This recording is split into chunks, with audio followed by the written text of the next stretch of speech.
আগামী ৬ ডিসেম্বর হতে যাচ্ছে সেই দিন যেদিন সত্যিকারের ভয়াবহ ভূমিকম্প আঘাত হানতে যাচ্ছে বাংলাদেশে। ধ্বংস হতে পারে রাজধানী ঢাকা, মৃত্যু হবে লাখ লাখ মানুষের। সামাজিক যোগাযোগ মাধ্যমে ব্যাপকভাবে ছড়াচ্ছে এরকম ধরনের তথ্য। সেখানে আবার দেয়া হচ্ছে গ্রহ নক্ষত্রের হিসাব। বলা হচ্ছে ৪ঠা ডিসেম্বর ২০২৫ পূর্ণিমা, বৃহস্পতি বক্রী অবস্থায় বর্তমানে জলরাশি কর্কটে অবস্থান করছে। ৫ই ডিসেম্বর ২০২৫ তারিখে বৃহস্পতি ফের মিথুন রাশিতে বক্রী অবস্থায় গমন করবে, যার প্রভাবে আগামী ৩রা ডিসেম্বর থেকে ৮ ডিসেম্বর ২০২৫ তারিখের মধ্যে ভূমিকম্প হতে পারে।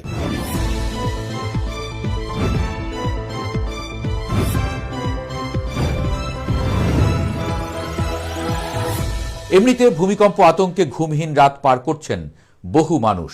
তার উপর সামাজিক যোগাযোগ মাধ্যমে স্ক্রল করলেই এমন পোস্ট চোখের সামনে ঘোরাঘুরি করছে। তৈরি হয়েছে তীব্র ভয় আর অনিশ্চয়তা। সত্যি কি ৬ ডিসেম্বর সেই মহা ভূমিকম্প আঘাত হানবে দেশে?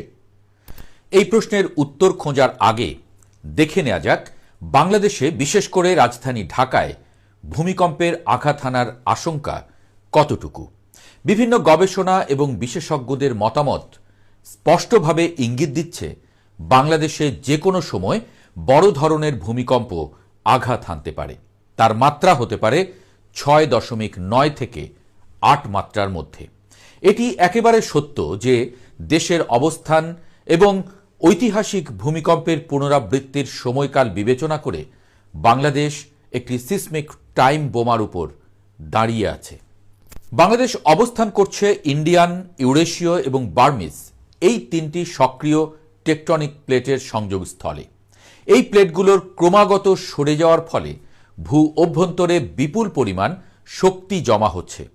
ঢাকা বিশ্ববিদ্যালয়ের ভূতত্ত্ব বিভাগের অধ্যাপক এবং ভূমিকম্প বিশেষজ্ঞ সৈয়দ হুমায়ুন আখতার কলম্বিয়া বিশ্ববিদ্যালয়ের সঙ্গে পরিচালিত গবেষণার ভিত্তিতে বলছেন, বাংলাদেশের সিলেট থেকে কক্সবাজার অঞ্চলের ভূ অভ্যন্তরে বর্তমানে ৮.২ থেকে ৯ মাত্রার ভূমিকম্প সংঘটিত হবার মতো শক্তি সঞ্চিত হয়ে আছে।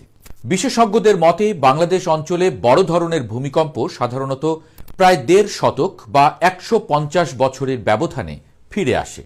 ঐতিহাসিক তথ্য অনুযায়ী ১৭৬২ সালে প্রায় ৮.৫ মাত্রার গ্রেট আরাকান আর্থকোয়েক এবং ১৮৯৭ সালে আসামে আঘাত হেনেছিল ৮.৭ মাত্রার গ্রেট ইন্ডিয়ান আর্থকোয়েক, যার অভিঘাতে তৎকালীন বাংলা অঞ্চলে ব্যাপক ক্ষয়ক্ষতি